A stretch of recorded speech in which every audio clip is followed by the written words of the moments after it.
Have everyone take a seat if you would. And some of you who have been with us in prior meetings know that normally we have a nice spread. It will be brought in. So we will still be having some food. It's just they had an emergency, and so our food parts are dribbling in, but we're assured that you will have snacks. So thank you for being on time. And if you could take a seat, we'll get going.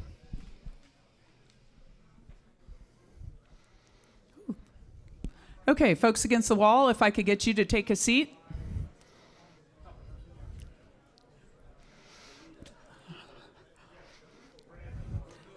If I could get this group to break up and take a seat, Hugh, if we could get you to, you're one of my speakers.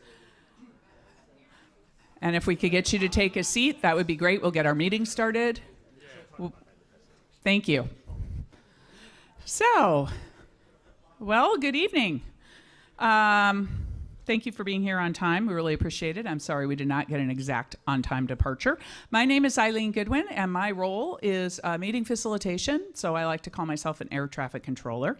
And before I turn it over to our city manager for Palo Alto, Ed Shikata, I did want to ask a couple of demographic questions just to get a sense of how many of you have been to prior meetings about this topic. You're here to talk about the grade separations. Okay, so you are such good students. But there's actually a two-part question because I'm very curious as to, I want to see how many of you were at our first meeting for this project team in August. Okay, and keep your hand up or raise your hand or put it down if you were also at November. Okay, so we've got a lot of returnees. I would say that's about 60% of our audience. Prior to this team, there was a previous team that held quite a few outreach meetings. How many of you were attending those? Okay, so it looks a lot like the same hands going up. And then this is always a tough one for folks, but how many of you are here? This is your very first meeting on this topic. Fantastic. Welcome. And the great news is that we have enough background information that you're going to be able to get up to speed so you haven't missed things. We'll be able to give you the Reader's Digest version as you listen to the speakers in their PowerPoint. We have an interesting meeting format, which is we'll go through quite a few speakers, and then we'll stop and we'll take general questions. And then what we do is we ask you to go to different stations where all the experts and the speakers that you've just heard will be personing or manning their tables. So we'll have a table about traffic and a table about finance and a table about some of the engineering issues. So there's an opportunity for you to get very specific about your question with experts tonight. And then before we wrap up, which should be about 8 o'clock, we'll do a little mini debrief for those of you who are still there then. I'm going to ask each of our table leads to give us some idea of what was happening at the station so that if you had a chance to make your way around, but you were kind of curious, what were my neighbors asking about? You'll have an opportunity to hear that before we adjourn tonight. So we've got that stats done, and then before I turn it over to the city manager, it's also super helpful for the project team and the city staff to know how you heard about tonight's meeting. So I'm going to ask again for a show of hands, and as I've said at earlier meetings, I am from Chicago, so you're allowed to vote more than once on this one. So how many of you saw something on the web? You were just out there and you saw it. Okay, wow, that's a lot, actually. That shows how connected Palo Alto is, right? Okay, how about you got an e-blast from the city directly? Okay, so you've come to the meeting and we got your email and you got that. How many had an e-blast from a different group or a blog or something that let you know about it tonight? Okay, about the same amount. And then I know that some of our community advisory group members took the time, and other interested community members took the time to copy the flyers that we provided and put them out in neighborhoods and in various places for people to pick up. Did anybody see any of those flyers? Great. So online though. Okay, great. That's a helpful one. Okay, so mostly, would you say mostly online with the flyer? Did anybody see a physical flyer? Thank you. In your mailbox. And I have a feeling I know who put it there. And she's sitting right behind you. Okay. So thank you for that. And before I turn it over to our city manager, you just heard, yes, did you have a question? Yeah, we have postcards. There was one citywide mailing as part of this. Just one. There was no mailing this time. So the mailing that was done is only emailing now because it costs a lot of money to do the broad email notice, a real mail, snail mail notice. Right. So that's great feedback. I'll make sure to note that in the meeting summary. So as I mentioned, there's a community advisory panel, and these volunteers have been tireless, meeting monthly for this whole time of the project, starting last summer, and they have been fantastic, and many of them are here tonight. So I'm going to ask them to stand up and come down front, if they would, so that you can meet them. They have name tags on. Come on, David, you're here. Megan. Tony, here we go. Okay. These folks are very knowledgeable. So when we do go to our meeting, when we go to the part of the meeting, it's more of an open house. If they're going to stay and mingle, and if you see somebody with this red cap member, they are very, very knowledgeable, and they represent your neighborhood. So David, do you want to explain who you represent? Dave Shen, Old Palo Alto. Okay. Megan Kahn, kind of all the neighborhoods north of Embarcadero. Tony Carrasco, I sort of look at all neighborhoods. He's a utility player. Hey, I'm Greg Braille. I love all neighborhoods, but I live in Duveneck, St. Francis. And this is 4 of our 12 members. Hopefully some more of them will dribble in as the meeting goes on, but we really want to give them a round of applause because they have been terrific. Thank you so much for your service. All right, and without further ado, our city manager, Ed Shikata. Thank you very much, Eileen. Once again, I'm Ed Shikata, city manager. Really do want to thank our volunteers that are part of the community advisory panel. Also like to thank and acknowledge our city council members who are here this evening. We do have our vice mayor and chair of the Rail Committee of the Whole, Adrian Fine. Also saw council member Allison Cormack is also here. Let's see, any other council members? Tom Du Bois. Sorry, I didn't see Tom also here. So thank you. There are also volunteers. Believe it or not, it may not feel like a volunteer job, but they certainly spend quite a bit of time, obviously, on behalf of the community. Did want to just provide a little framing for tonight and to set a bit of expectation. As Eileen pointed out, this is one of a series of meetings that we've had on the topic of the railroad grade separations. And let me just set expectations very clearly. If you are here tonight looking for the answer or the specific recommendation that the city is bringing forward, you will be disappointed. This is a step in the process. We are sharing with you work in progress. The input that you give us back this evening will be used to frame our next steps. We're in the middle of a series of analyses on a variety of dimensions of the issue that we're tackling. And so we want to be very clear that tonight is not about giving you final answers or even final recommendations. It is to get your feedback on work in progress. We made that commitment early on, and so this is a part of that. I know we'll talk a little bit about future steps, but do want to acknowledge that there will be at least one, perhaps multiple additional community meetings at which we will attempt to wrap up all of the work that has been done in a way that will allow, ideally, someone who hasn't been attending every one of the meetings to see where we are and recommendations that will be coming forward for ultimately decision by the City Council on alternatives to go into an environmental review process. So that said, we did have a discussion by the City Council Committee of the Whole last week, Monday, and since I know that this gentleman is stepping up to ask us to turn down the lights, we will be doing that. I did want to allow the audience to see the speakers before we turn down the lights. So we'll go ahead and do that. Do want to give you a quick snapshot of the direction that we got from the City Council Committee of the Whole, and this may, I'm sorry, I use the term like folks understand what that means. We do have a somewhat unusual situation with our rail discussion at the City Council. We have 2 members of the City Council that are recused from participating in discussion of specific options. So as a result, the remaining 5 members of the City Council have constituted what we call a committee of the whole. So they have had one meeting to discuss the rail issues. They will be reconvening as the council. Again, a little bit of a Brown Act and parliamentary steps that we have to work out. But that said, the committee did make a number of elements of direction to staff last week, and we'll be going to the full council. But I do want to give you a very high-level summary of the direction received last week. First, We had been working, and Eileen will speak to the timeline that we have been working on to get to a decision in April. That decision is now being pushed off to October to, again, identify preferred alternatives that then lead into more detailed analysis. Second, that the council directed staff to develop a dynamic model, a method for us to be able to use the decision criteria that have been discussed previously in ways that allow both the council and community to see trade-offs among the alternatives.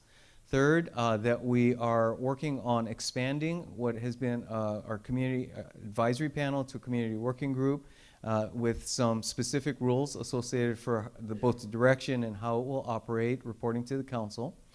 Fourth, that a list of questions that have occurred over and have been raised over the course of this process and this effort would be put together in a way that allows more access and at a snapshot to be able to see the answers and also have that information come back to the Council Committee of the Whole. And finally, that we will be, and we are working on refining the consultant contract with AECOM. That's the prime company that has been supporting us in putting together all of the analysis that you will hear about tonight as a way to ensure that they're able to support us through the remainder of this phase of the planning work. So with that, let me turn it back to Eileen, and I will be here for part of the Q&A as well. Thank you, Ed. Okay, so our agenda for this evening, as I mentioned, is a couple of PowerPoint presentations that involve 4 speakers.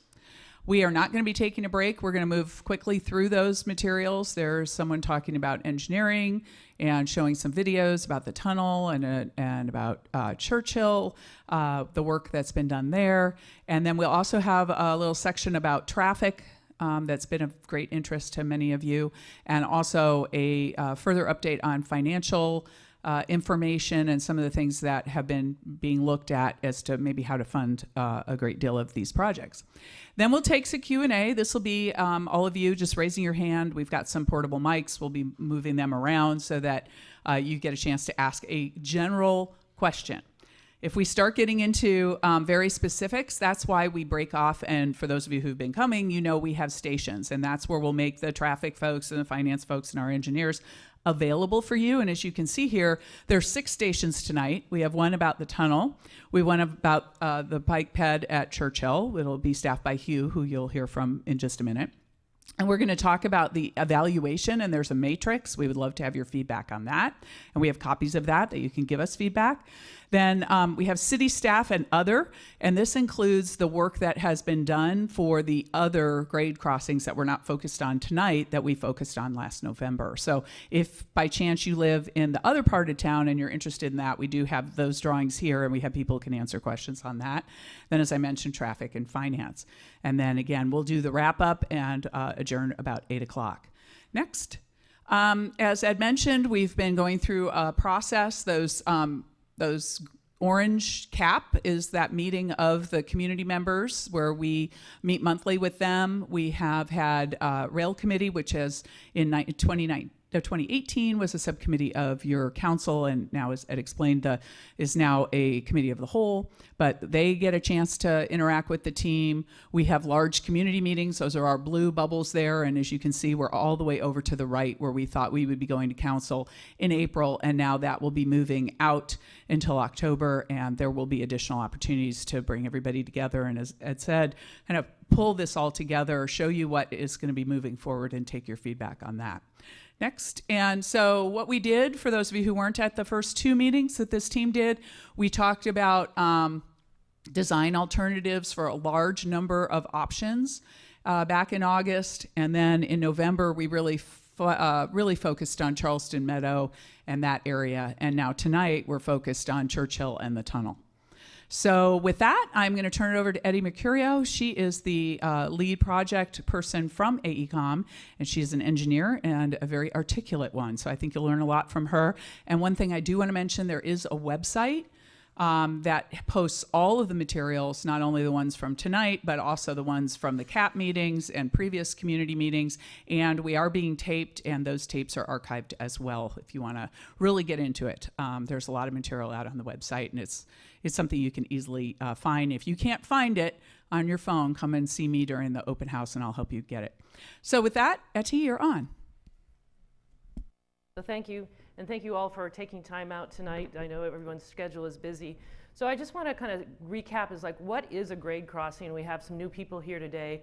And what we're talking about a grade crossing is where you have the tracks and the road at the same elevation. And so you have a conflict when the train comes by, the gates go down, and the cars, pedestrians, and bicyclists have to wait till the train clears and gets out of there. So there's 4 at-grade crossings in Palo Alto Avenue, Churchill, Meadow, and Charleston.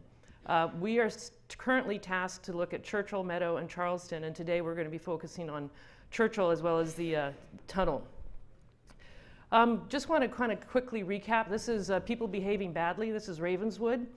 We have here there's probably like El Camino, the light turned red. The people lined up, and then you can see there's a car stopped on the tracks. And if the train were to come right now, this would be a very dangerous situation where you could have an injury, a fatality, or the like. So luckily this did not happen to this individual, but this is, you living here near the, these at-grade crossings see this, on a regular basis probably. So why would we look at grade separating? Well, first off, it really will help traffic circulation and mobility once not having cars or pedestrians or bikes waiting for the train. You improve mobility, and you also increase public safety because you eliminate that dangerous intersection between those two.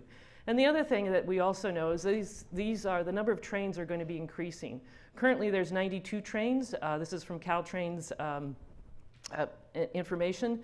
And in 2022, when electrification is complete, we're going to see about 114 trains. So you're seeing an increase. So if you're being delayed at an at-grade crossing today, you can expect to have more delay in the future as a result of more trains coming through here. And then this is statistics from the Federal Railroad Administration. These are the fatalities, injuries, involved at Charleston, Meadow, and Churchill over the last 10 years. And one injury or one fatality is one too many. So today, these are the 6 alternatives that we are still looking at. And today we're going to focus on the citywide tunnel, or the tunnel within the city limits, and the Churchill Avenue closure. We have stations here that cover the Meadow Charleston. They're over here to my right. We have the Churchill alternatives that were eliminated here on this table. And then over on that side, we have the tunnel that we're talking about today and the bike ped option for Churchill Avenue. So I'm going to start talking about, this is an aerial view of Palo Alto, with the north being to the, to the right, or to your left, and the south to the right, with University Avenue, you can see there in the north side, and San Antonio to the right. This is, we're going to have an animation to show this as well, but I just kind of want to quickly go through the north end where we're going to actually enter the tunnel boring machine is called a north portal. And around that north portal, we have to actually build a shoe fly in order to build that trench section.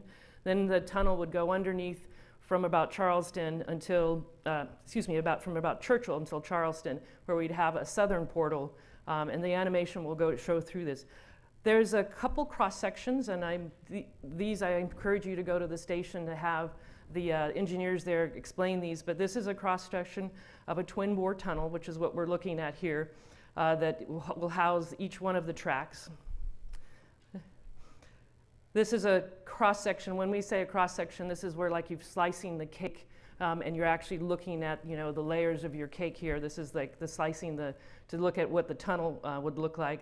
This is when we're launching, and we say when we launch, that's where we can actually start the boring machine. You have to get down to depth before you can actually start boring.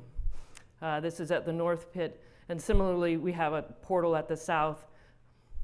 And then this is a cross section where, because we're tunneling at California Avenue Station, we'll actually have to have a mined station, which will be about 60 feet below grade, and there's issues associated with a station that deep. So this is the animation. Our disclosure.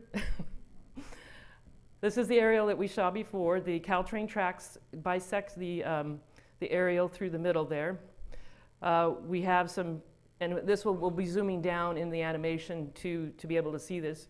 There are property acquisitions in both the north and the south as a result of the trench sections where the portal enters for the tunnel boring machine.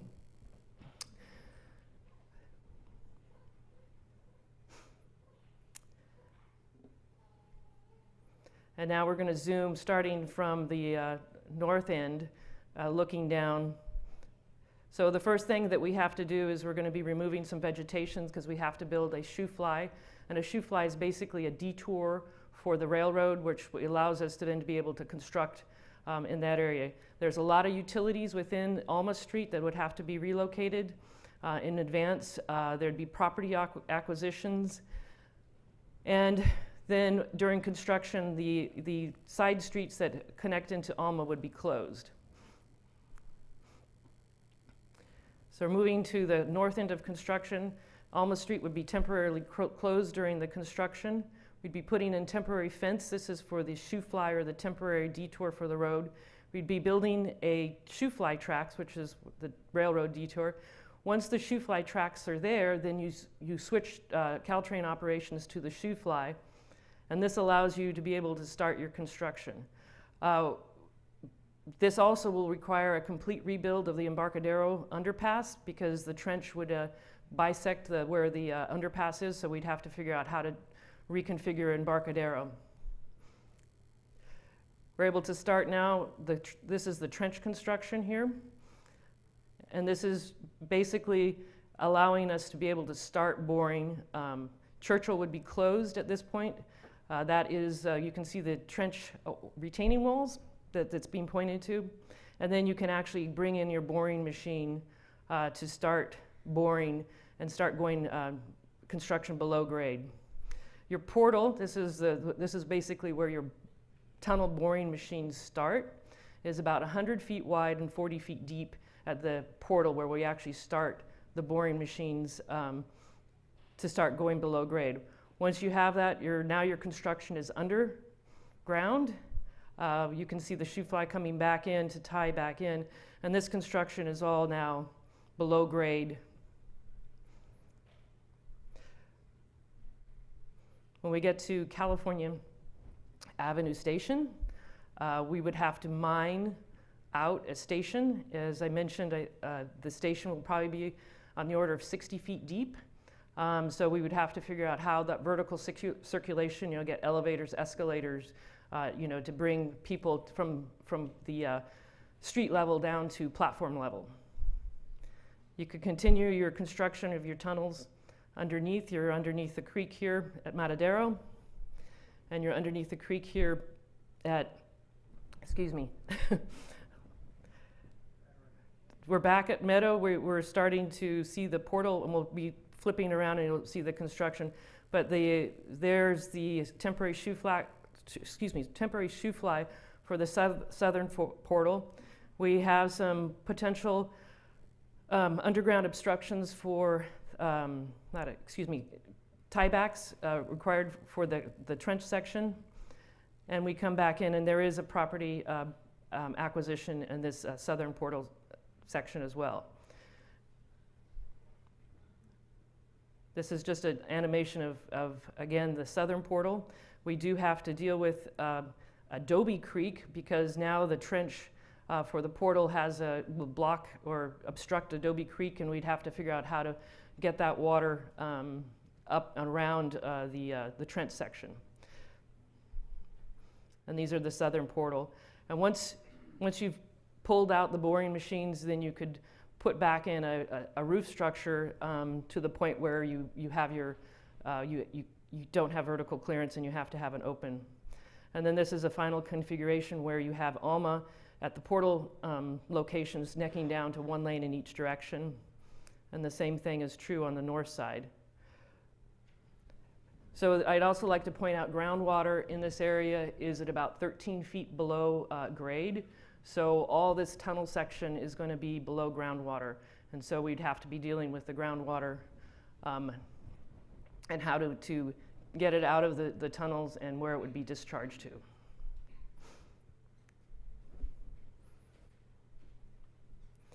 And again, pointing out Embarcadero, as an underground, we'd have to figure out a complete new configuration for Embarcadero with this tunnel option.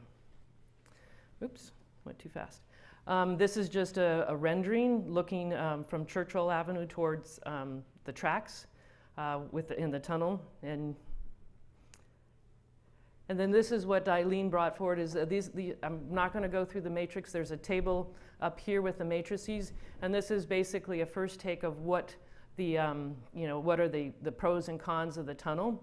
And I encourage you to go to the table, get a copy of the matrix, give us your comments, whether you agree with this or don't agree with it, and what other issues or concerns that you would like. And this will get posted to the website as well, as Eileen mentioned.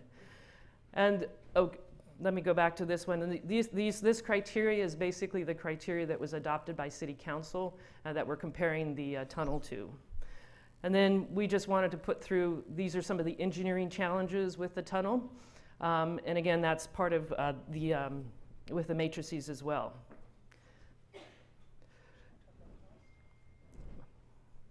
Oh, and at the bottom of the matrix, there's an estimated cost for the order of magnitude of what this tunnel would cost.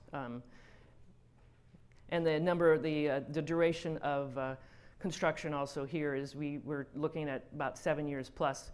Part of that is driven by utility relocations taking quite some time, but the magnitude of construction here is such that we have that length of time. So I'm moving on to Churchill.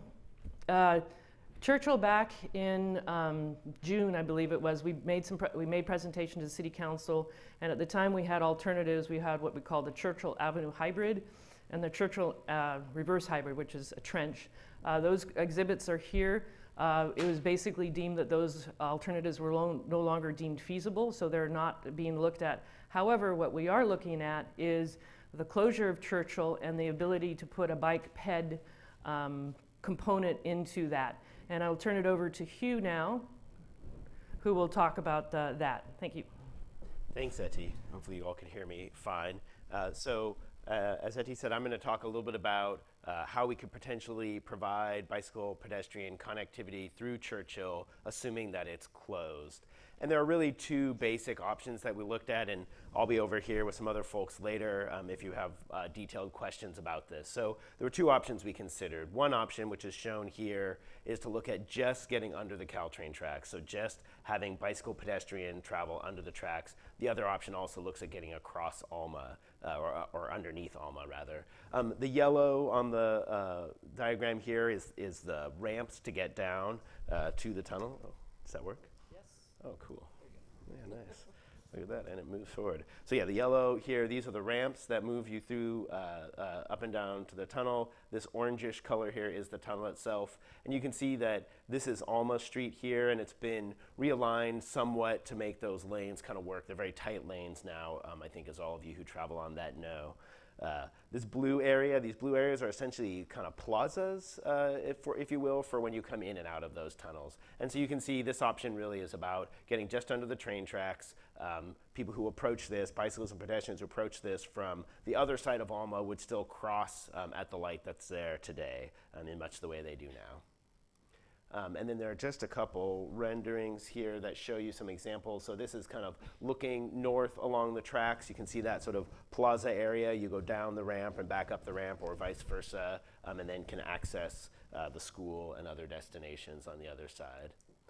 And this is one looking from the school side, so that playing field is just over to your right. And there's a set of stairs and a ramp up that you could potentially install. And a lot of the fine details of that are things we welcome your input on. They can be refined a lot through the process as we go forward.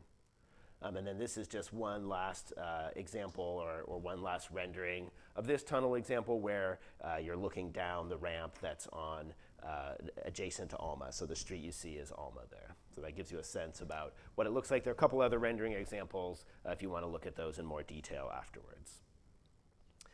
So then the second option is to try and get under both Alma and the train tracks and avoid for bicyclists and pedestrians having to cross Alma. And so this will be confusing because we've rotated the display here. So this is now Alma here. And again, there's a little bit of realignment. Obviously, this is the school over here. And as you can see, what we have here is a more kind of straight-on tunnel that travels down these ramps, up and down these ramps, through this orange area that is now quite, of course, a lot longer tunnel, which it has to be to get under Alma as well, and then back up here. And you'll notice that the ramps on this side are right in the middle of the street. And you might say, why do you do that in this situation? And the reason is that there are driveways for local access here that we couldn't put a tunnel next to make that work. So that's why that's there. Some features that you might consider in a situation like this are a raised crosswalk in front to slow vehicles, and then some areas to support egress of people biking and walking to get in and out of those tunnels. So same basic idea, but again, you have kind of a little bit longer tunnel and some other options you can consider as well. Again, just a couple renderings. This is looking down Churchill where that ramp comes up in the middle of the road with the residences on either side. You can kind of see what that might look like. And here's imagining that approach from kind of right coming into the tunnel. Again, you see some little bollards there that are really meant to help sort of direct vehicular traffic so they don't enter the tunnel and only bikes and pedestrians can. This rendering is on the other side now coming out towards the school. Again, there are a lot of options that can be considered. I know we've gotten some good feedback from folks about this in terms of where you have stairs, where you have ramps. Those are all things that can be considered within the design, but just the idea being you're going to have a main ramp. You might have other stairs or secondary ramps to consider as well for access, because we know some people travel in other directions too. That's the only other rendering. Okay, and then just like the others, we have evaluations again for both of those tunnel options, and they're part of that packet.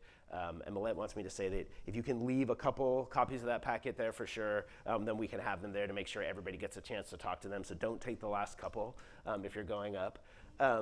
You're welcome.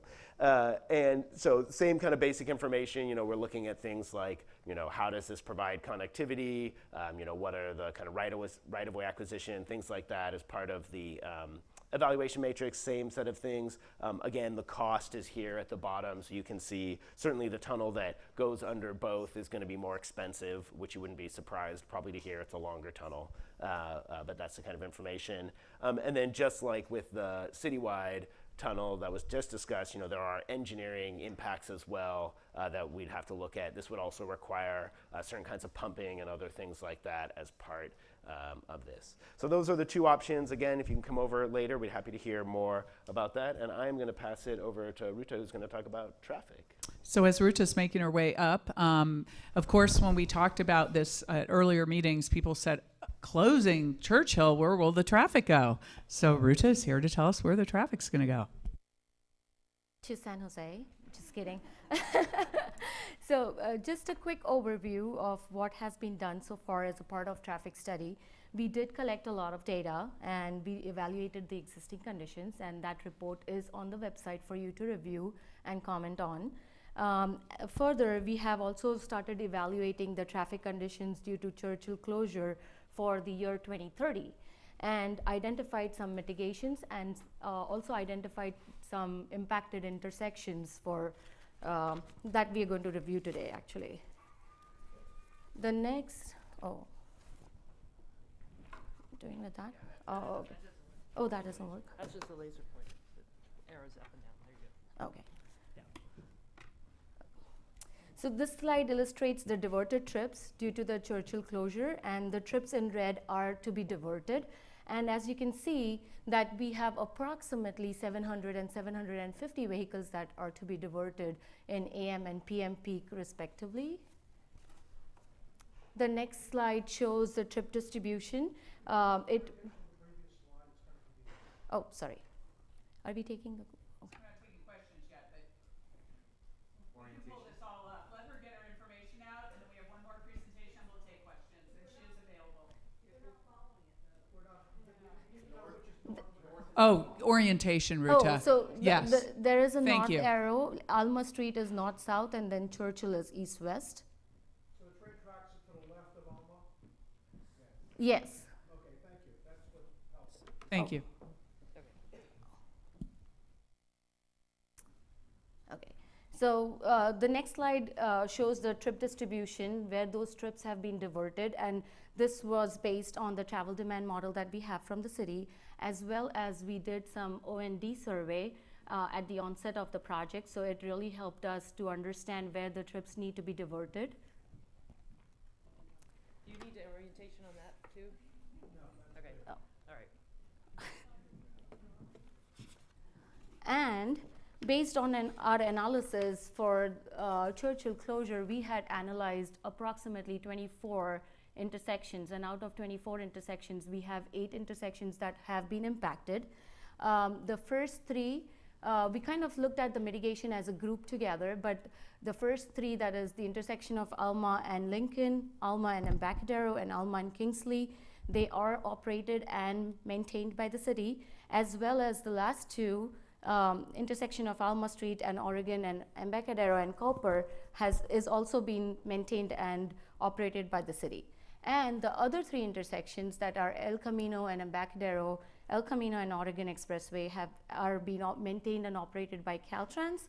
And the last one, Oregon and Middlefield, is being maintained and operated by county. So these are the 8 intersections that are impacted due to the Churchill closure.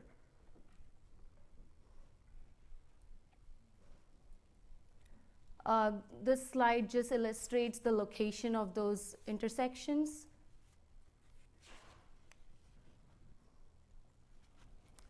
What are the potential mitigation measures we are looking at? So as I mentioned that we have mitigated a couple of intersections as a group. So due to the close proximity of the first 3 intersections, that is intersection number 3, 4, and 8, Alma with Lincoln, Embarcadero, and Kingsley, we kind of mitigated them as a group together. The reason being is if we are making any change on one of them, it is impacting the other intersection. So we thought that if you mitigate them as a group together, then it would give you a better level of service. So for that one, we are proposing to signalize the 2 intersections, Alma and Embarcadero and Alma and Kingsley.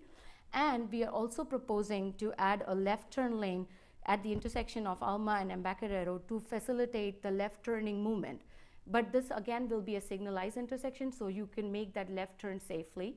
And when we do that, we are proposing to restrict the left turn from Lincoln, so Lincoln will be just right in and right out. Moving on to the next one, the intersection of El Camino and Embarcadero, we are proposing to add a westbound left turn lane on Embarcadero Road and a northbound right turn lane on El Camino, and then optimizing the signal time to make sure that the operations get better. Now I know that it's a lot to digest what I'm saying. I'm giving out a lot of mitigation measures, but we do have a booth out there, so please come and talk to me if you have specific questions on specific intersections. The next one is the intersection of Oregon Expressway and Middlefield. We are proposing to convert a shared southbound through and right turn lane that we have today to an exclusive southbound right turn lane. We are also proposing to add an eastbound right turn lane and modify the signal phasing to include some overlaps. The next one is El Camino Real and Oregon Expressway. We are proposing to install a westbound right turn lane and again optimizing the signal to accommodate that. The last 2, we have an on and off ramp from Oregon Expressway at Alma Street, and we are proposing to signalize them. And at the intersection of Embarcadero and Cowper, we are proposing to restrict left turn and through movement from Cowper, but moving that to the intersection of Waverly instead, but that will be done only during AM and PM peak hours. That's it. It's not going to be applicable for the entire 24 hours in the day.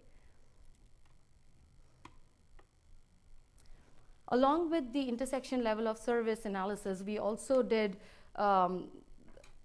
look into the neighborhood street impacts with respect to the impacts on neighborhood street, and that's generally called as tire index analysis. And in that, the analysis shows that there are two segments that are being impacted on Emerson Street. One is between Channing and Edison, and then the other one is between Lincoln Avenue and Kingsley. Here are the locations on the map, which are shown in red. And what we are proposing to do on that is, we are proposing that to mitigate them, we do install some traffic calming measures, but that has to be done with the engagement of community. We want to come back to you. We want to evaluate the conditions. We want to ask you what would work for you before we go ahead and implement anything. So as a part of the traffic calming measure, it could be anything. We could say we could have roadway improvements. We could do some operational improvements. As I mentioned, we can install some traffic calming measures, which could be bulb outs or speed humps, or also add some additional pedestrian bicycle facilities, or signalize the intersection of Embarcadero and Kingsley.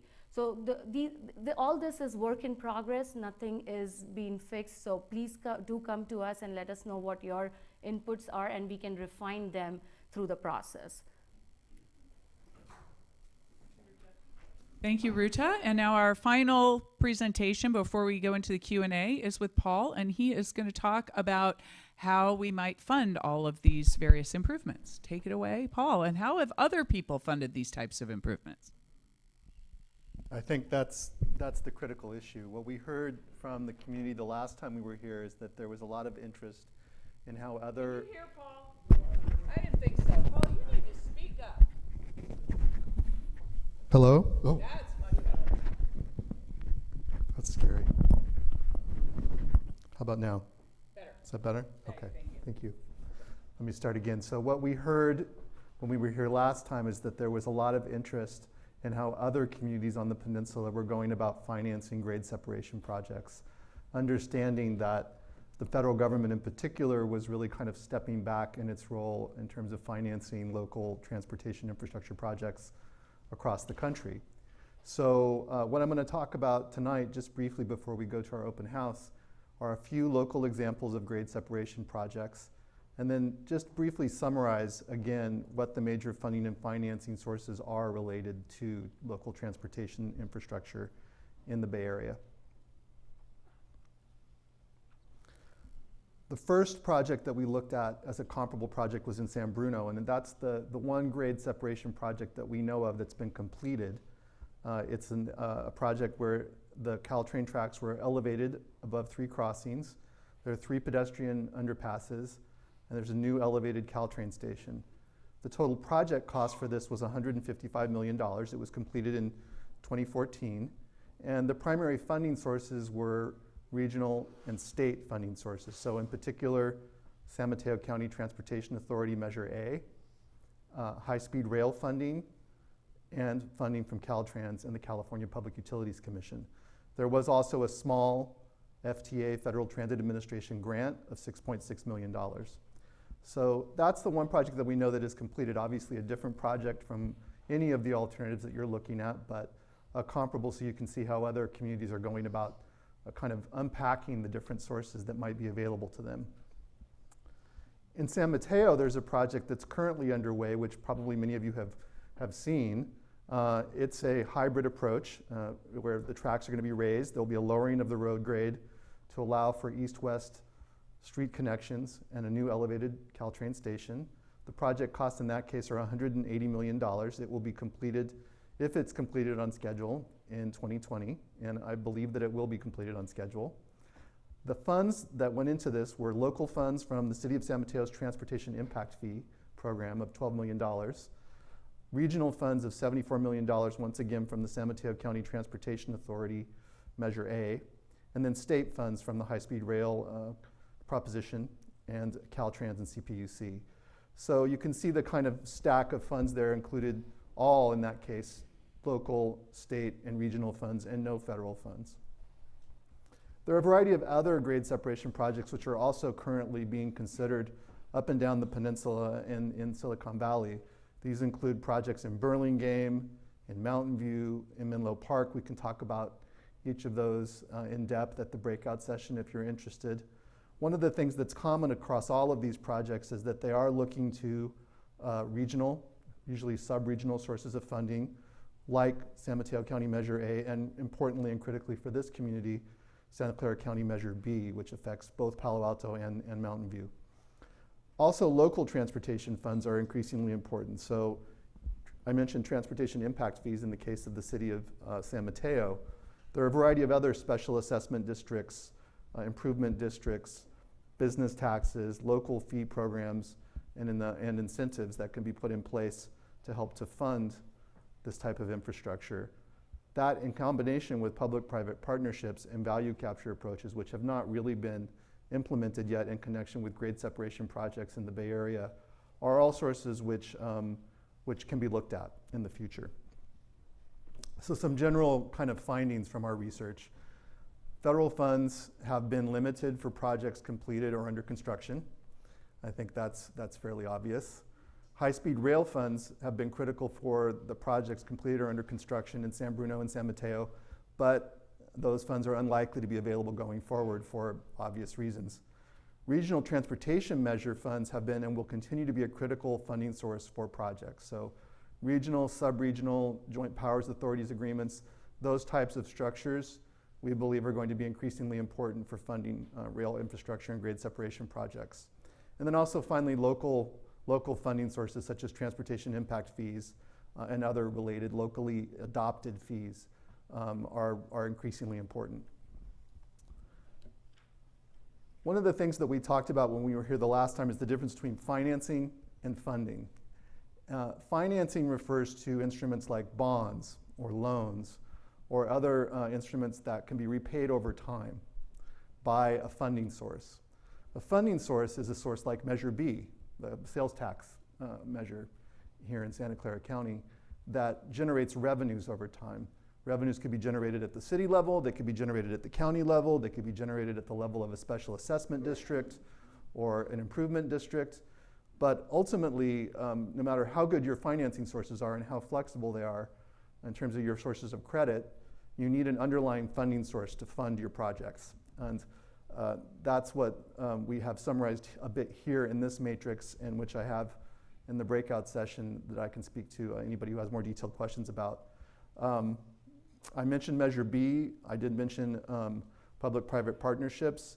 We had a robust discussion about the idea of Mello-Roos community facilities districts and other such special districts in Palo Alto. And then finally, we talked about property taxes and business taxes, which are other sources of funding that could be adopted at the local level. And with that, I think we now go to the open house section of the evening. Q&A. We go to the Q&A section of the evening. Go to Q&A first, so you're not off the hook. Please stay up here. Etty, come on up. Ruta, you, and I thought I saw Ed. Ed's coming back down. How many of you, and if we could get somebody to turn the lights up a little bit so I can see all the hands that are going to go up, and how many of you think you want to ask a general question?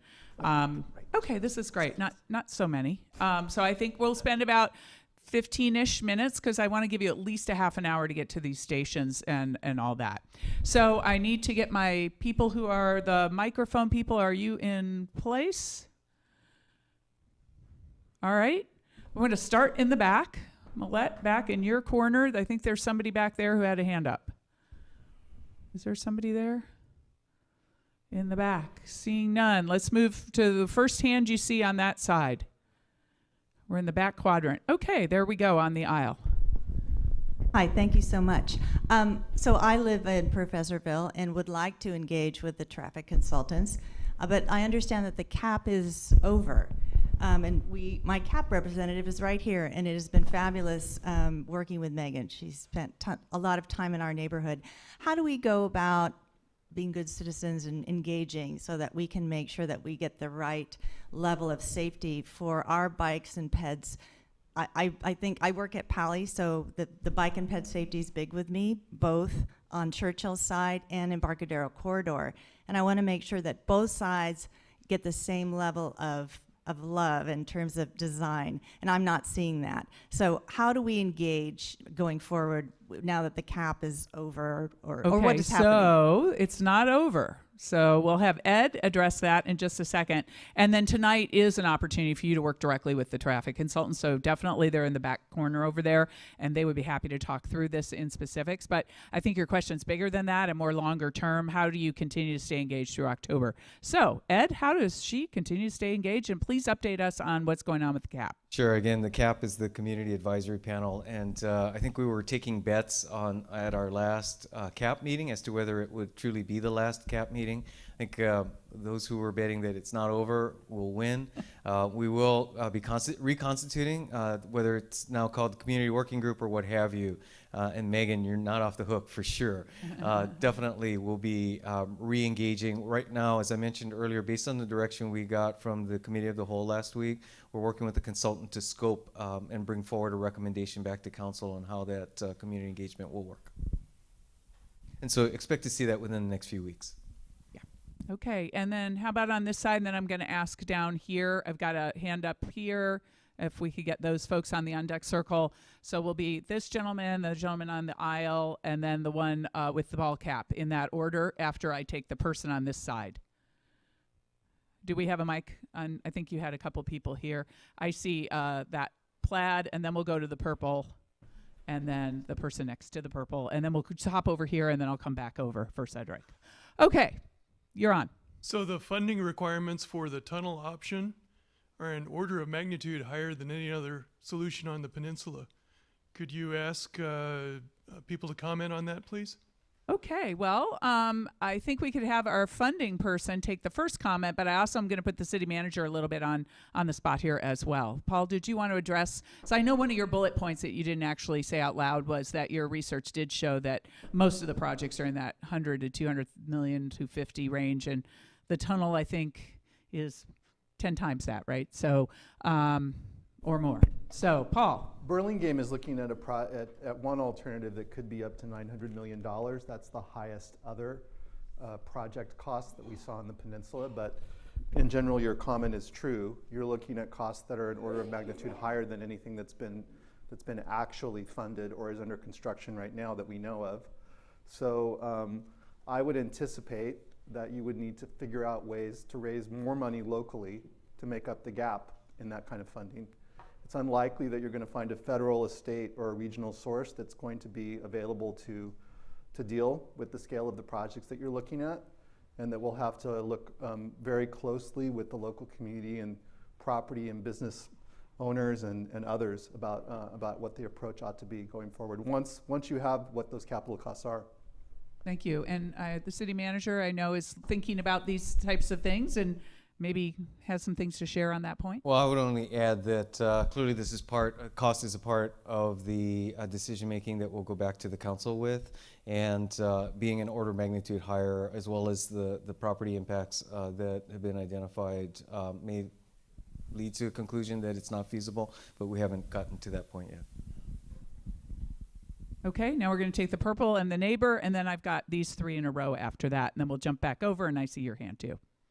Go ahead. I was wondering if someone could comment on the relationship between a citywide tunnel and freight trains. I'm thinking specifically with the steepness of the grade and having diesel trains at the Calab underground station, but I don't know if there's also other concerns as well there. I think that's an Etty question.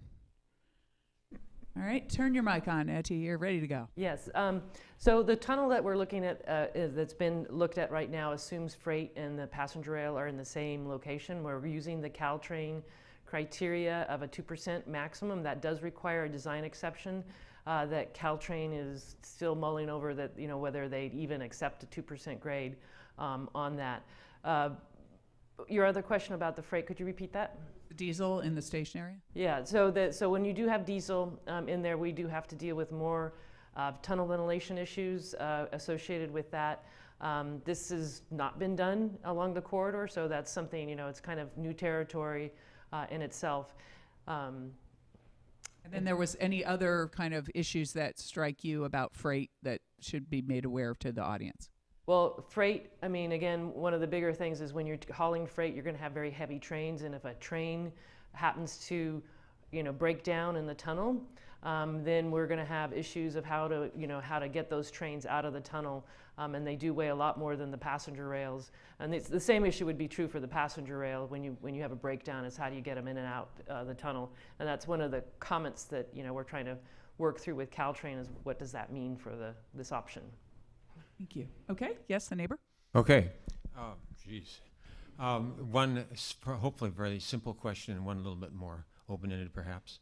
I spent a good bit of time looking through the report I think that the consultants worked on recently and found it lacking in a legend, or in other words, I was stuck with lots of nomenclature that I didn't understand. I presume there is a sheet somewhere that describes what all these abbreviations are. So which report were you looking at? This was There's 50, a lot on the 50 website. or so pages.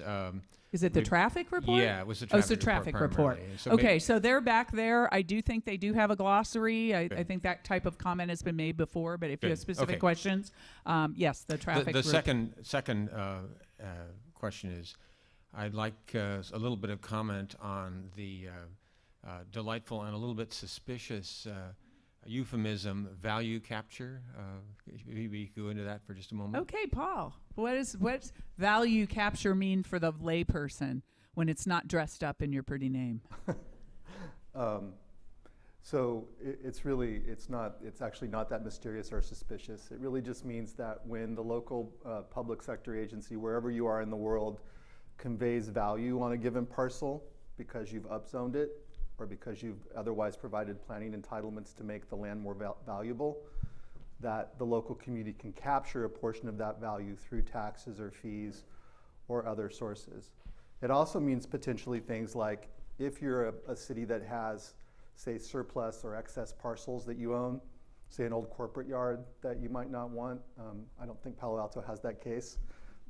You can partner with a private developer to use your land assets to generate value in a way that can be realized both for the private developer and for the local community. So it's basically a form of public-private partnership and kind of leveraging private market development activity to generate resources for public good. Okay, thank you. All right, this gentleman right there. I need a mic. Oh, sorry. Yep. I think we should stand up, so I'll start a trend. So I have two questions. Very diverse. One is regarding the tunnel, and the other is a completely different alternative.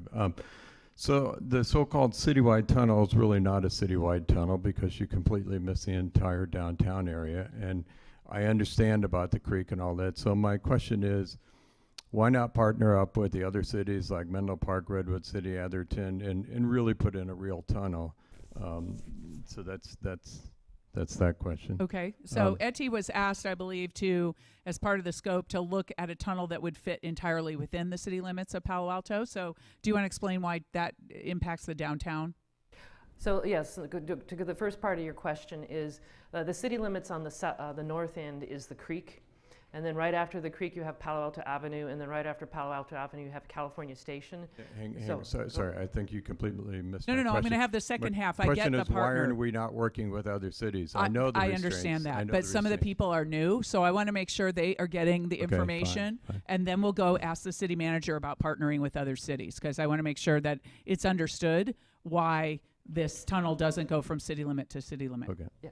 So at the north end, to start the tunnel right at the creek, right at the city limits, you also have the El Palo Alto tree, and so it made to move the north end to just after the University Avenue station platform is where we started the descent, and at the other end we are at the city limit where we terminate or we end the tunnel as it ties into the San Antonio platform.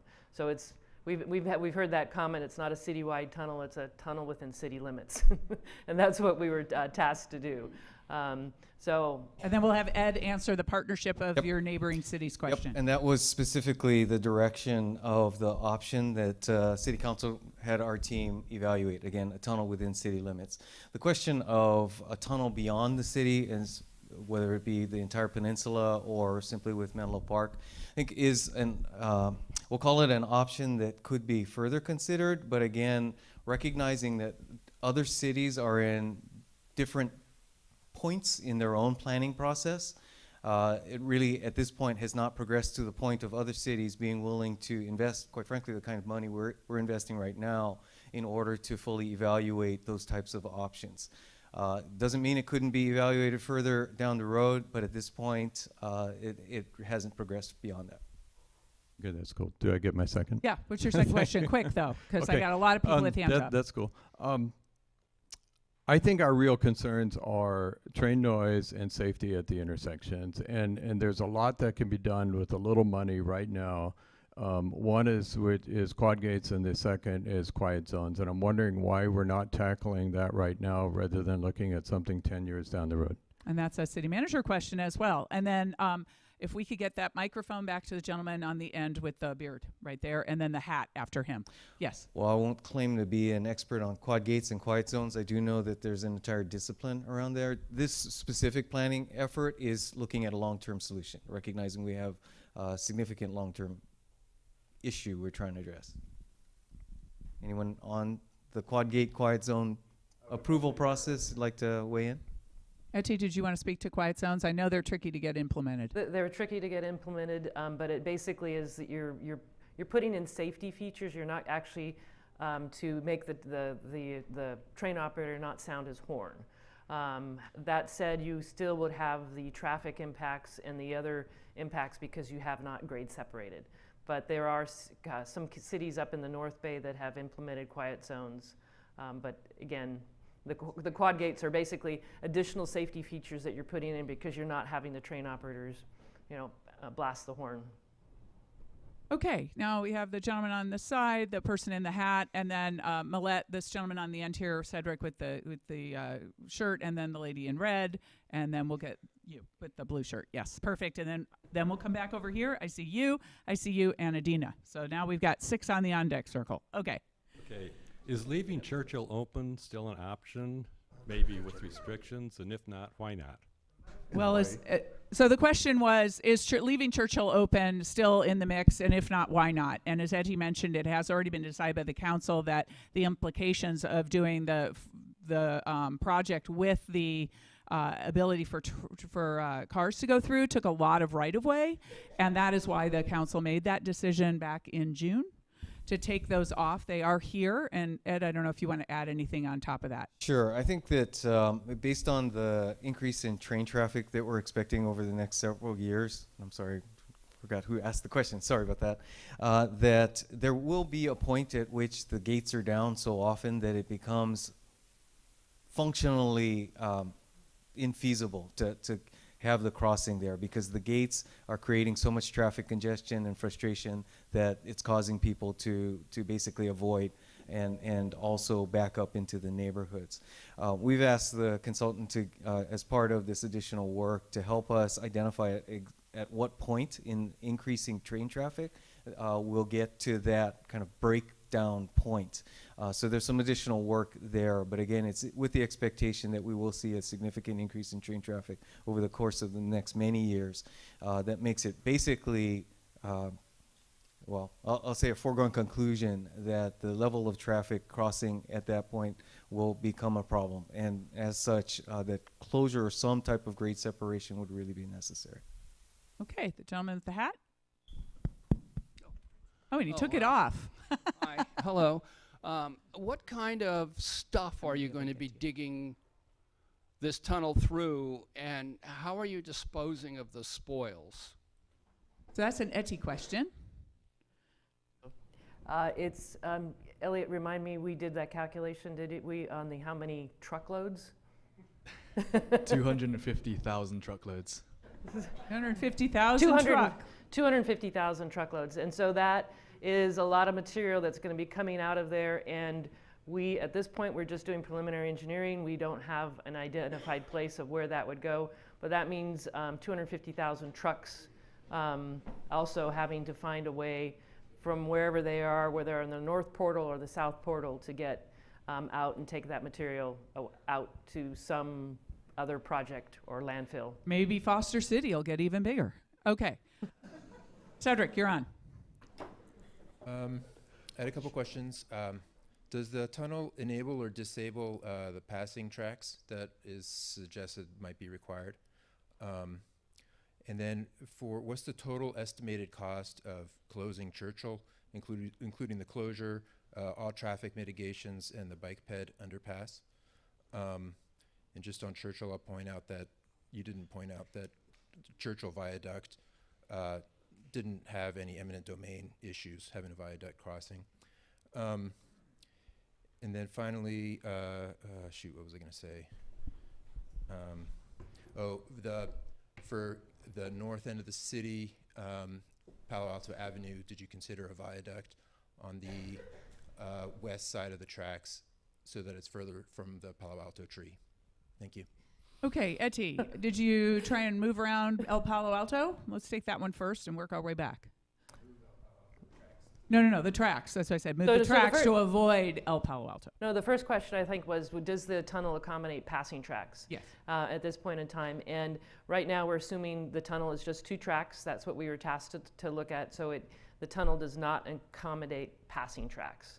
At this point, if we had to do that, the tunnel would get much, much bigger. Does the tunnel make it impossible to have passing tracks? We're following Caltrain design criteria. Again, it does require a design exception of for the 2%, but theoretically, a train on a passing track has the same criteria as the train on the regular track, but the passing track creates more width requirements, and right now the tunnel that we have, this option does not have that width element in it. So if it's built as designed, as you're thinking of it, there would be no passing track and it would be hard to put one in. It'd be impossible to put one in. There we go. There's the answer to that one. Okay. No, before you move on, sorry, yeah. It's me. It might be worth for those who have not been tracking to, excuse the pun there, to explain what a passing track is. Caltrain, as a part of its planning, is doing a business plan, long-term planning for its own both operations as well as governance for the Caltrain service. And as a part of that long-range planning is looking at what additional capacity might be needed in order to serve a variety of scenarios of increase in passengers. One of the concepts that might be, or that Caltrain has proposed in order to accommodate additional trains would be to have additional tracks that would allow trains to pass each other along the lines. And there has been a concept advanced for discussion where a passing track might be necessary in the area of South Palo Alto. Okay, and the second question is there an all-in cost estimate for Churchill with the mitigations and all of that? And I believe there has not been one, but That's clarify. Right. That's correct. We have not done, so far we've costed what the options are for putting in a bike ped facility, but the costs of doing any of the mitigations that were suggested in the traffic has not been costed out. So it's, again, as Ruta mentioned, this is a work in progress, and so we will be costing those as we move forward. And that would be coming forward in public process like we talked about, where everything gets bundled up. And then the last question was, in the north part, did you look at moving the track around to avoid El Palo Alto tree and some of the other issues that you cited as challenges? So in the very north part, El Palo Alto tree is right at the city limits. So we, again, and we also have a historic bridge there, and you have elements of the creek that brings a lot of environmental. So we would just move the track so we avoided it. So we did look at it, and we looked at how close Palo Alto is to the existing trees, and we did look at that was with part of the Palo Alto Avenue alternative that we brought and we presented at the first community outreach meeting, and that has now been taken out of our scope. We're not looking at Palo Alto at this point in time, but we know that that tree is there, and it's very important, and it's a very important feature of any alternative we look at. Okay, and now I'm going to have, yes, go ahead. Yes, this is a sort of a follow-on question for the cost. Are the traffic mitigations necessary if Churchill doesn't close, or are they required because of that closure? That wasn't completely clear to me.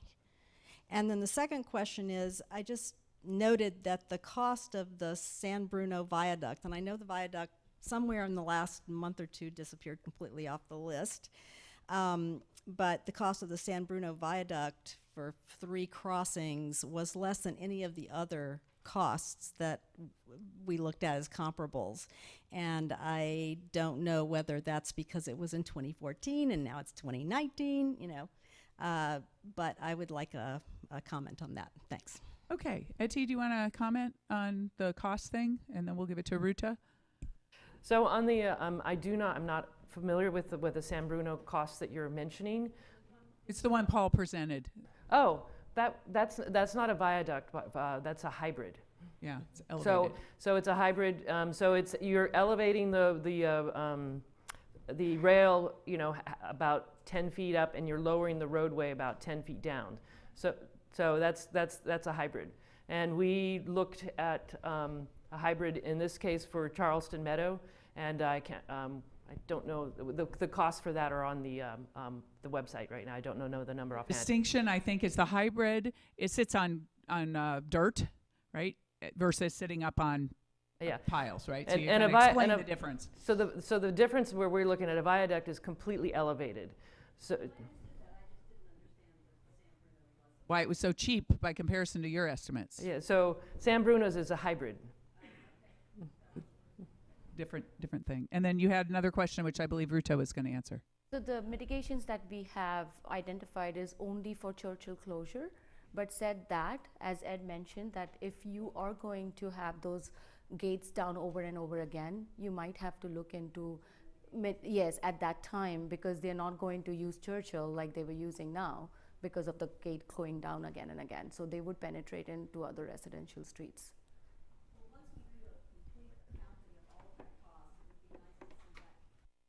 Yes, and that's very consistent with the other question that got asked about the all-in cost. So I think that's a to-do for our team in our big wrap-up meeting when we're towards the end. Okay, the gentleman in the second row, the gentleman in the third row, and then we'll go over to the end, and then I am going to call time because we want to give you a half an hour to get out to these stations. So we definitely need to preserve time for that. Yes. I'm sorry. I think I was. Oh, I'm sorry. You are absolutely right. I'm sorry. You're. Okay, I have some forgot you. questions I'm so sorry.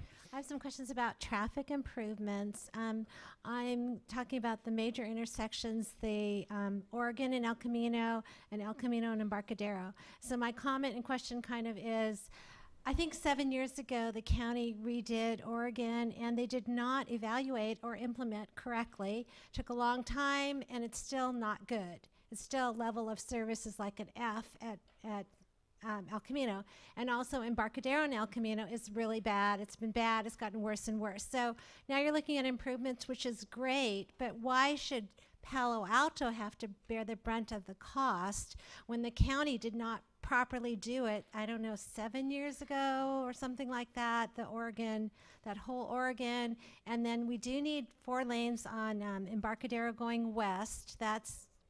We've known that for a long time. So does Stanford have to pay part of it because that's Stanford intersection there at El Camino, or is it Palo Alto, or is it county, or who has to pay the brunt of all that money? So that's a little out of our scope for our meeting tonight. Maybe Ed can answer that one on why things are the way they are and who's picking up the tab. Because we presented... Back to the days of Oregon Expressway. I don't think I'll retrace that. I think it's fair to say that Palo Alto is doing extraordinary work to make up for what are regional decisions. And so that I'll say the jury's out, and we definitely will want to push on all those sources to contribute a fair share of funds. Okay, now you're on. Okay, thanks.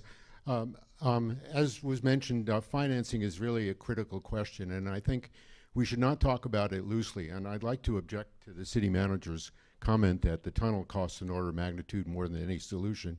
He's comparing a solution that takes care of at least 2 crossings, which cost around $200 to $400 million each, which makes $400 to $800 million total. And San Francisco just built a tunnel, the Central Subway, for $1.6 billion, which includes 2 underground stations. Mm-hmm. So I think the costs of the tunnel are inflated, and I think we're comparing apples and oranges. Okay, I did not hear a question in there, but thank you for your comment. Thank you. Yes, sir?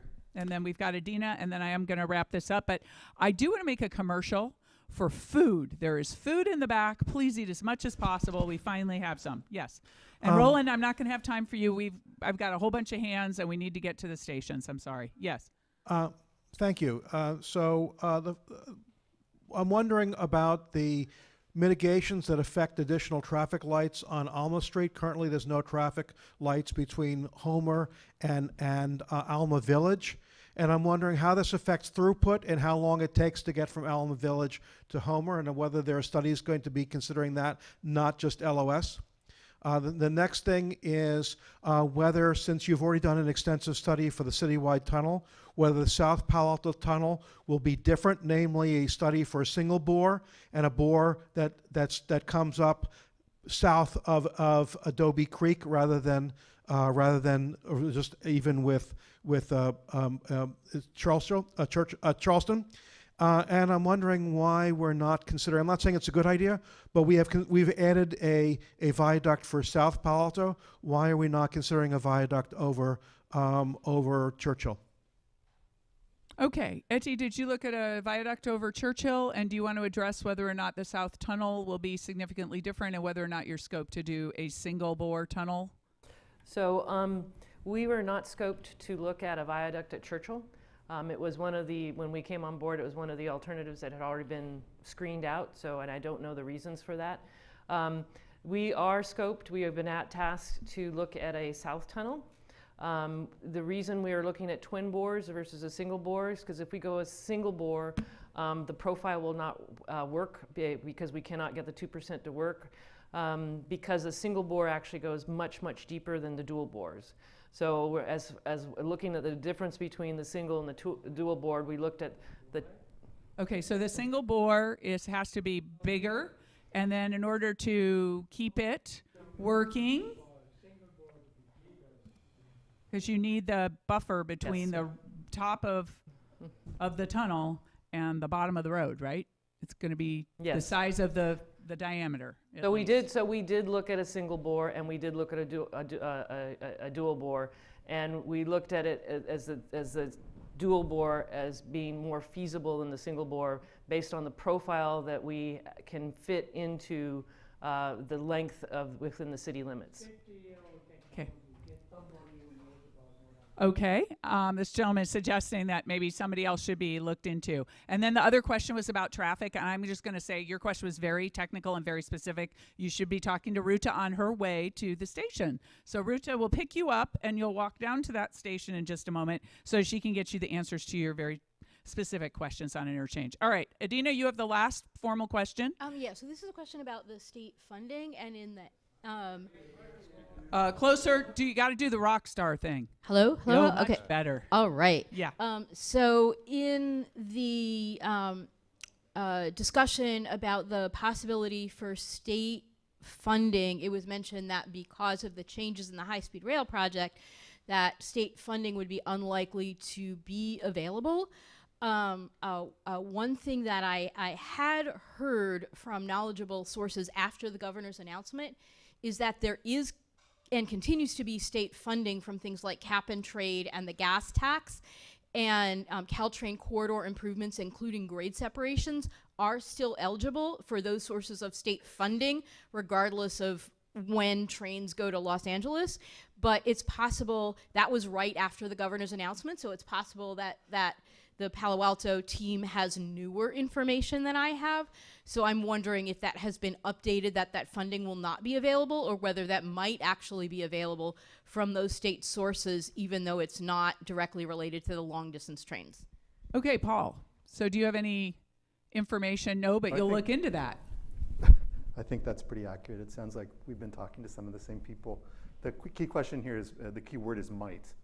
So there's no dedicated source of funding that I know of at the state level for grade separation projects, but it is true that there is cap and trade funding. There are other sources of funds which are being looked at in Sacramento.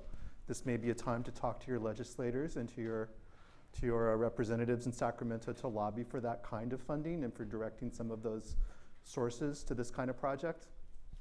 I think what I was really referring to was that there's not going to be a high-speed rail system going through your city, so you're not going to get that funding.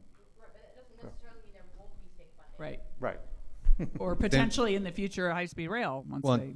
to that point, we are in contact with our state representatives to seek any funding opportunities. I think it would be appropriate, and Paul and others can correct me if I'm incorrect, but as an order of magnitude, we would be talking about tens of millions, not hundreds of millions, in terms of the funding that has gone to projects to date. Yeah. So it's not going to fund the whole thing, regardless of whether it exists. Okay. We're going to take about a half an hour, maybe a little bit less, and I'm going to reconvene everyone just before 8 to get our stations. So right up here, we have city staff and other projects, including the Churchills that were screened out. We have traffic in the back. Paul's going to be up here in the front talking about money, and we've got tunnels and Churchill on the other side.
No, it doesn't not.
Ours are all, you know, we're talking about 4 or 3 years.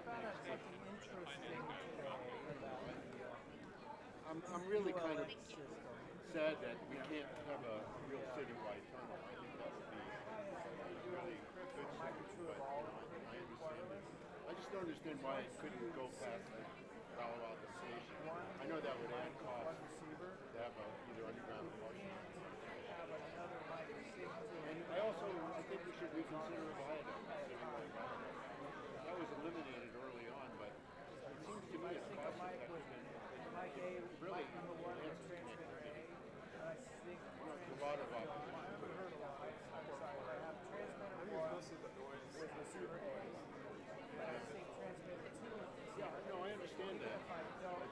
the fact that it can be done at the lowest cost and it's equitable to the whole city. So you can't have a true combo. I think having gone through, I mean, I was a big tunnel supporter, but I can see now there's lots of issues like the old with it. days That, of, okay, the hand even mic some gets, temporary the property lob isn't taking. working, switch that off and turn on the hand mic and away you I go. thought there wouldn't be any takings, but now I can see with the portals that there will be. No, your idea was the portals go longer. Right, right. Okay, well, hang on, I gotta. It impinges on downtown. Hopefully the I just didn't realize receivers that, are near enough that I can easily that do you would that. need I've got to run backstage and do it because bypass that's where they are. track around the portal. It just didn't I somehow thought it was fit within the right way. Yeah, in building 5, we've got 8 belt packs and 8 hand mics. So building 5, they clear out all that Parker vision stuff? Oh yeah, they moved it all in that closet where I told them to 10 years ago. Off to the side. Remember, it was like, hey, you know, there's a phone room right over there. It'd be a great control. Oh no, we can't use that. Well, guess what? I hate being right all the time. Anyway, so they've got 4, you know, like I said, they've got 16 transmitters and 12 receivers. Keep up the good work. So you can't really, you can't. Yeah, I mean right. You just, you know, everything's right there. So it's just you just have to know you have to do that extra step if you want to switch from. And most of the time they're handhelds. Maybe if you, and that's the other thing. Your handhelds might be out on the tables for Q&A, which means you have to go grab one to pull it out of circulation if you want to add a belt pack.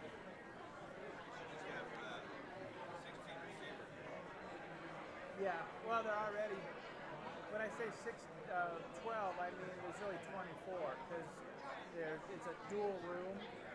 So it's actually 2 control rooms in one. There's 2 QL1s sitting right next to each other.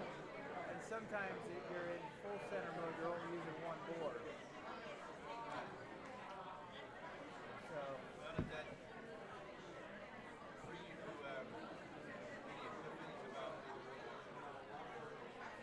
I mean, it's just another thing to think about. You know, I mean, they do still make that one, I don't know what it's called, it's an analog system. No, it's, I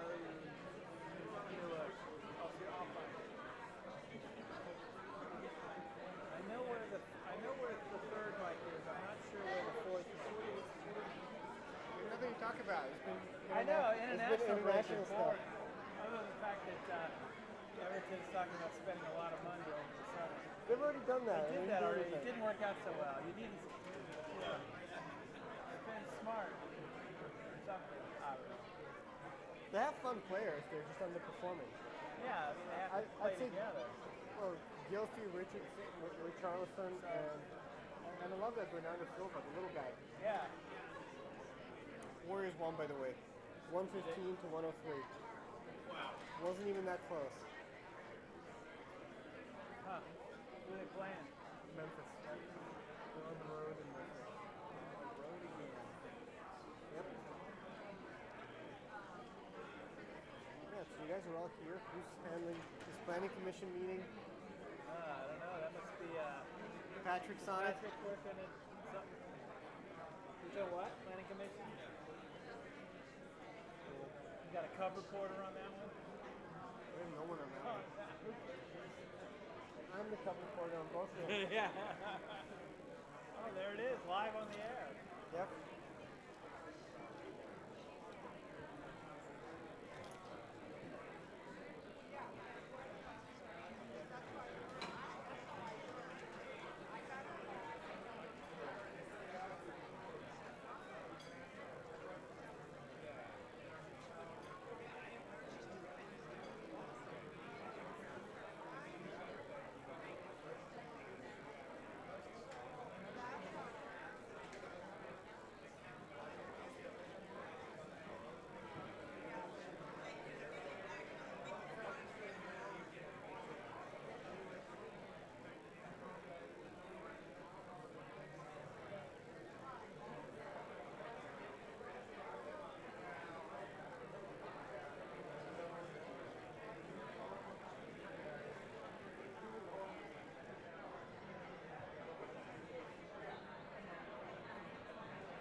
one woman, and one I found on the podium.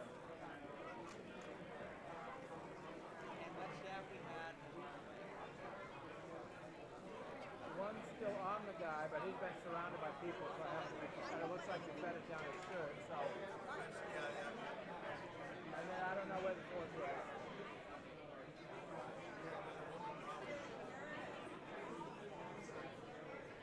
Hers might have been the one on the podium, too. That's the one I got. Right.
Got your email. I'm gonna look into it and get back to you. Whenever.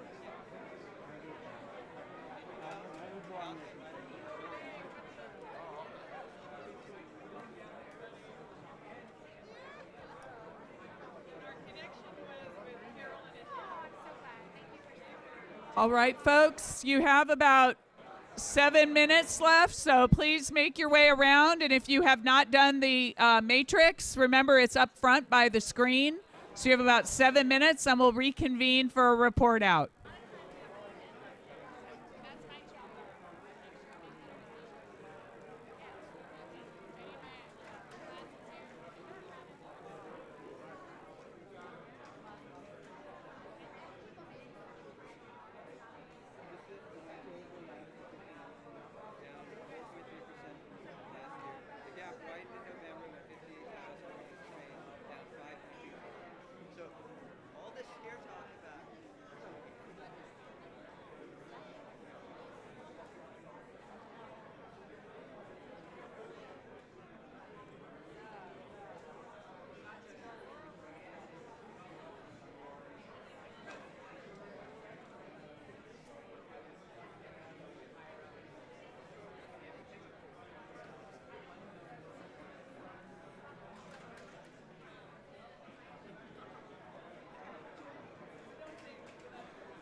Okay, folks, we have about 3 minutes left, so please make your way around. And if you're finished, if you would take a seat, then we'll do the report out.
there's a men's room I can wash my hands?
All right, folks, it's after 8 o'clock. If we could get people to sit down, we'll do our report out. And please keep eating that food back there.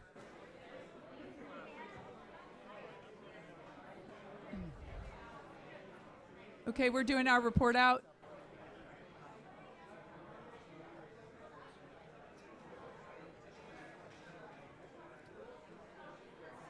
Okay, folks, if we could get you to take a seat. We need to do our report out. We're doing our report out. If you want to listen to that. Hey, how are you? I need you to be prepared to do the report out. Okay, folks.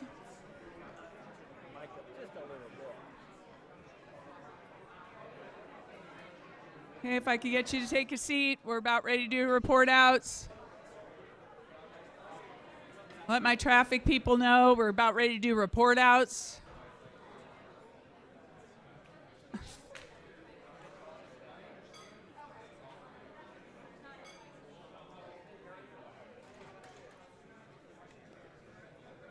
Okay, folks, we're doing our report outs. So if everybody could, when I turn the lights on, go take a seat, then we'll be able to have all the stations report out, and then we'll adjourn our meeting. Where is that disembodied voice coming from? Where's Eileen? Hey, woo! It's coming from There she is, in the back of the room. Yeah, Okay. I was So doing- I did want to, if I could take a minute just to make a clarification. I was, what's the right word? Pounced on to make sure that I make it clear. There has not been a decision to close Churchill. No, I think that you're done. remains an option to be evaluated, but no decision has been made. Okay, thank you, Ed. All right, now we're going to do our report outs. I'm going to start with the tunnel group. Who is reporting? Is it Peter? Are you doing Elliot? Okay, who's going to give me your, what did you hear at the tunnel station? People loving the tunnel, people worried about the tunnel. What did you hear?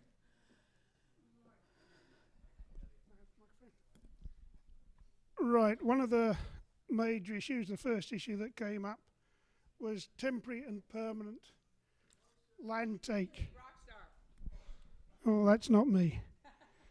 So what happens for the temporary land take? What happens to the families? Where do they go until they get their property back on there?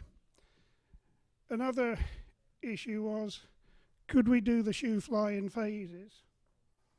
So we only divert one track at a time and only do one bore tunnel at a time on there.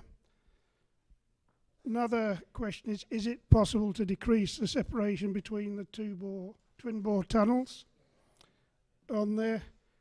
Another interesting one was, should we be treating South Palo Alto different from the other section of tunnel? In that, can we use a large diameter bore in that area, and have we considered realigning Adobe Creek and the other creek, I forget which one it is, in the south section? Yeah, on there. Another issue is, if we're working on the tunnels and we're working on those creeks, are there any issues with increased rainfall and potential flooding that we would make worse or mitigate in those zones?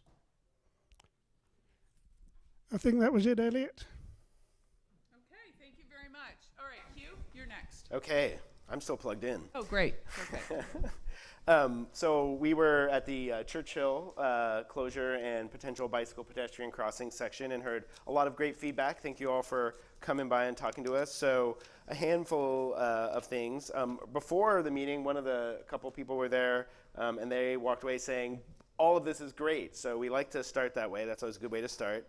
Some of the main concerns I think we heard from a number of folks who live right in that area that's I think called Southgate, about emergency vehicle access and how that will happen and how traffic can be mitigated immediately within that neighborhood to make sure that you can maintain good access for emergency vehicles. We heard things about potentially changing student access to parking lots or changing the turn lane configuration at El Camino Real, other things like that that might not be sort of traffic mitigations exactly, but more sort of helping that, that neighborhood work appropriately. Also some information about getting access through the park, which maybe used to exist or does exist, or other changes. So those are some of the fine details I think that we can look at as we start to move some of these things a little bit forward. And then certainly also for people that no longer can go to Alma, to make sure that if you close that, there's some kind of traffic calming or other kind of things along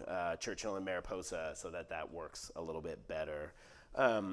We heard a lot from folks about the options, and I think different people had sort of different opinions about the two options that we showed. You know, I would say towards the end there was a bit of a preference for the second option that goes under both Alma and the train tracks, and the reasoning for that really is that the other tunnel is really a diversion. It adds to your trip. It also requires a number of right turns as opposed to being more of a straight movement that's essentially consistent. You still have grade change there. So it's sort of a very reasonable set of concerns there.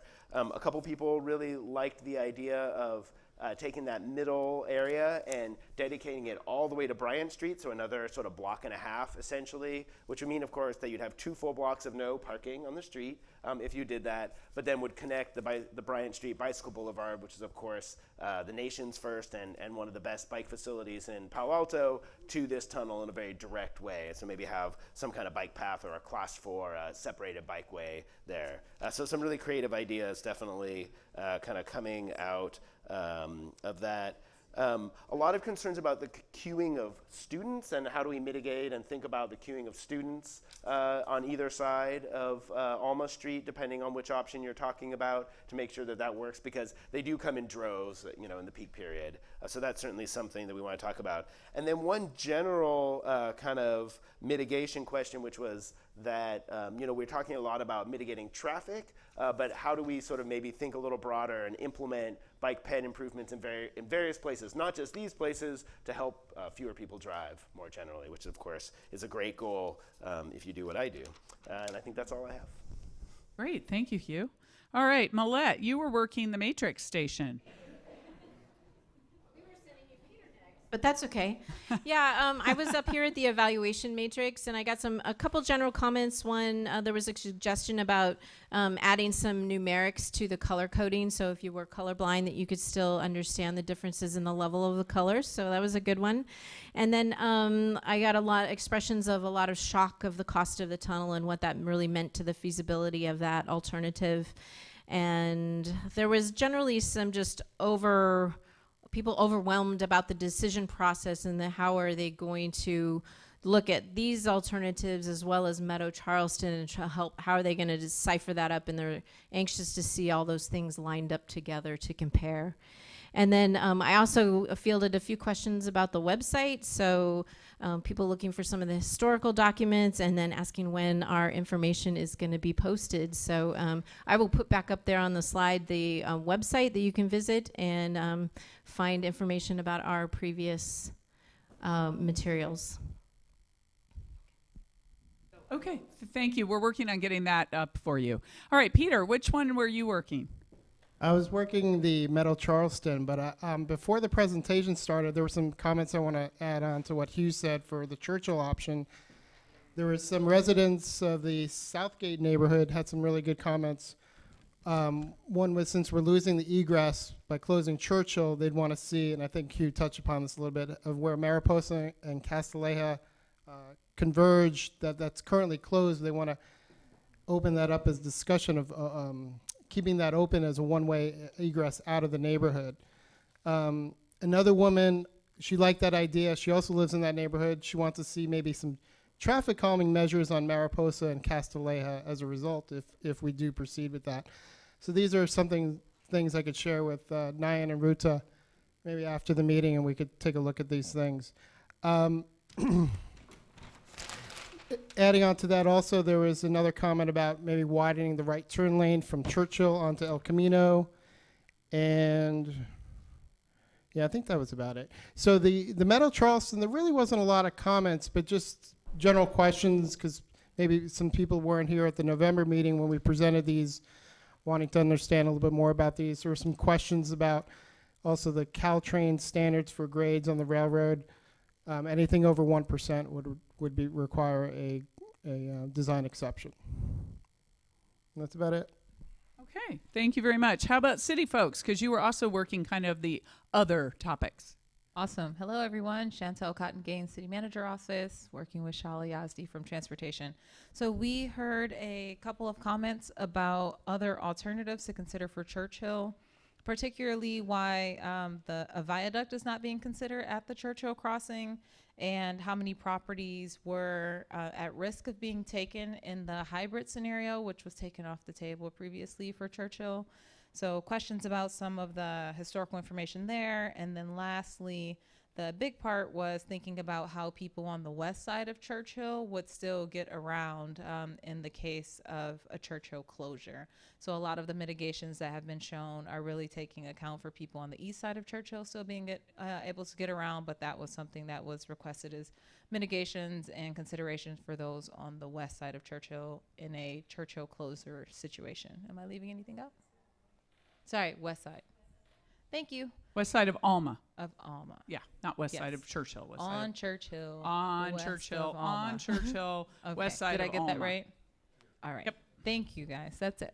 Okay, thank you very much. All right, the next one we need Ruta. She's got traffic. Here's a mic, unless you're still mic'd. I hope I didn't have traffic, but anyway. So I think a lot of people did ask that we do need a little bit of more analysis on emergency response system, and I did talk to Ed, and that is in like work in progress, so we should talk about that a little bit more in other meetings. They wanted us to check for the throughput for Alma after we signalize what we have identified as proposed mitigations. They also did request that we do restrict the right turn at Alma and Churchill during the school hours like it is right now, so we do not change that, which is from 7:45 to 8:30.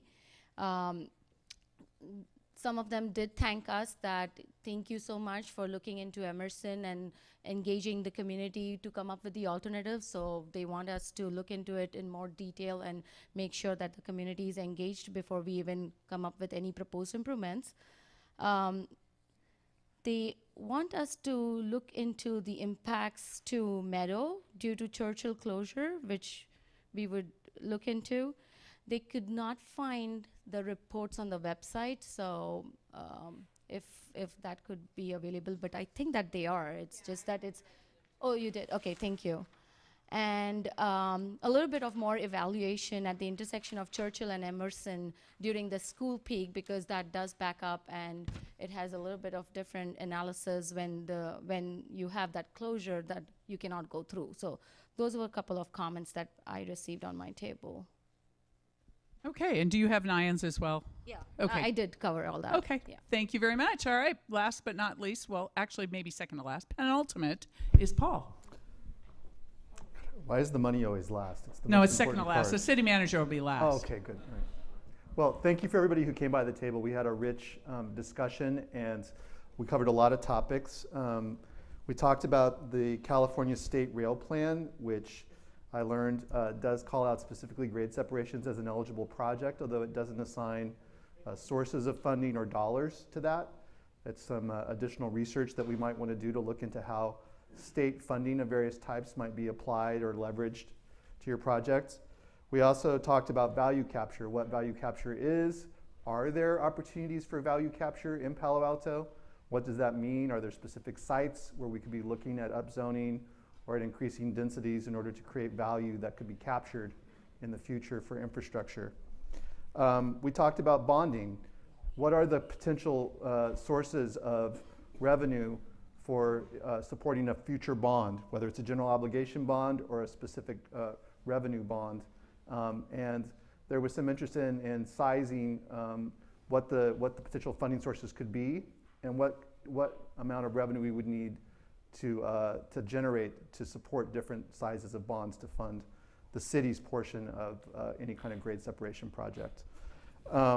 Related to that somewhat, there was some interest in more information about business taxes, and in particular about what San Francisco, Mountain View, and other cities have done recently in relation to business taxes to raise funding and sources of revenue. We do have that information on the table and also on the website through the minutes and the presentations that have been made to the CAP. So that information is available, and we have done some additional research that you can find there. Let's see if I'm leaving anything out. Definitely interested in what are the local sources of funding, how the city's portion of whatever future project might get financed would be experienced by local homeowners, property owners, and business owners, and what that means practically on an annual basis. So more interested in having us do more research on that. And finally, there was a comment that it would be useful if the city had a business license program so that they could track accurately the number of employees by employer in the city going forward. Even though that information is available from the census and other sources, Palo Alto doesn't have its own database of businesses because it has no business license. Okay, thanks, Paul. I'm going to call on Etty, and then I'm going to have our city manager bat last. All right. So I know a lot of people were looking for you, Etty. What were they wanting to talk about? Am I on? No, it Yes. doesn't sound like you're too on. Hello? There, now I better. am. There was quite a conversation. I think most of them hopefully went over to the tunnel. It was about what the tunnel could look like, and what are one of the questions was that what freight on top is that what that happens, what's the issues are with freight and with leaving the tunnel only for passenger rail. And also, I got a lot of some questions on when I was standing over in front of Charleston Meadow, which I think Peter already covered. But I think the tunnel guys over there actually covered some of the concerns on the tunnels. Okay, thank you. And Mr. City Manager, I think Last it's word. the last word, and really want to thank the audience for being here, for sticking around, and I'm sorry I've kept you late, but I think it was worth it to hear all these great report outs. Yes. And I'll let the City Manager give his report and adjourn us when he's ready. Well, actually, I was just also going to reiterate the thank you for sticking with us. This may have felt like, again, no conclusion, but I will say that your feedback is really valuable to our team because it gives us a kind of a reality check as the work proceeds. And as I mentioned earlier, we'll be going back to the council within the next few weeks with a recommendation for how to take our steps going forward, again, leading to a decision on which alternatives to bring to even further level of detail in terms of evaluation. So with that, just once again, want to say thank you to everyone who's here.